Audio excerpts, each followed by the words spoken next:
I need to be honest with you from the start. From what I first learned about the Proverbs 31 woman, I hated her.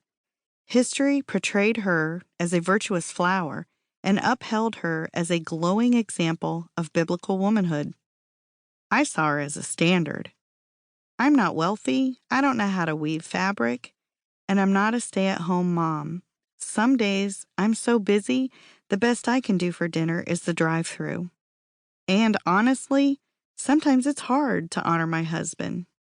When you add that to the challenges other women face in divorce as a single parent or as a widow, or the guilt and rejection some women feel when they cannot conceive, how can we not walk away from the passage feeling judged? She is everywhere, but I just can't do it. I took a Facebook survey of my friends and contacts asking, what is your first thought when you hear Proverbs 31 mentioned? Some women replied, a godly example, like my grandmother, or something to strive for. However, the typical response was, too much, a lot to achieve. The overwhelming response was, unobtainable. I try, but fail often. And they felt bad for failing. Once upon a time, I too related to the Proverbs 31 woman in this way, but I've changed my mind. Would it surprise you to know the verses of Proverbs 31:10 through 31 have a military theme and emphasize strength? Throughout the passage, the verses make references to military activities and the spoils of war. Historically, this passage is read as a heroic hymn. In The Song of a Valiant Woman, author Al Walters says this type of literature is found in many cultures and is characterized by the recounting of the mighty deeds of heroes, usually the military exploits of noble warriors. Many examples of heroic hymns can be found throughout the Bible. Proverbs 31 also draws to mind the work of Old Testament priests, a second theme developed through references to the material of the priestly garments and the tabernacle. These themes are very different from the traditional homemaker and housewife I thought she represented. I love the Word of God. The more I study it, the more I realize how much I don't know.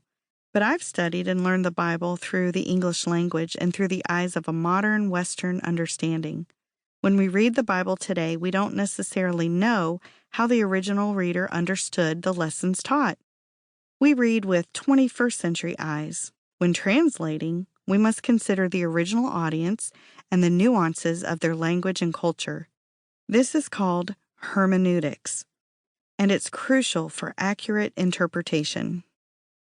Yet most of us don't have a confident understanding of a foreign language like Hebrew or Greek. We aren't familiar with the figurative language, the idioms, wordplay, and puns. We just do not get it like the native speakers do, and, as a result, some of the meaning gets lost in translation.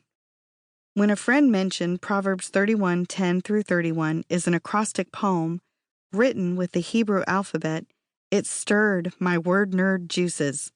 I had to investigate. Hebrew is a verbal language, which means it is best understood through speaking. It was common in the Jewish culture to memorize the Torah, so much so a rabbi might mention the first few words of a passage, and his disciples would be able to fully recite the rest. When we are aware of this practice and how the people of biblical times did not have the access we do to scrolls or books of the Old Testament, it is easy to see why emphasis was placed on memorization and recitation. Acrostic poems are commonly used in the Old Testament to aid the reader in memorization. Today, we also use them to help us remember information.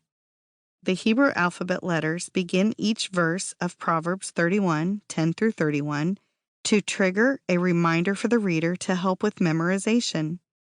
I became curious how the letters might relate to the verses, and I discovered some amazing lessons we can all apply to our lives as women.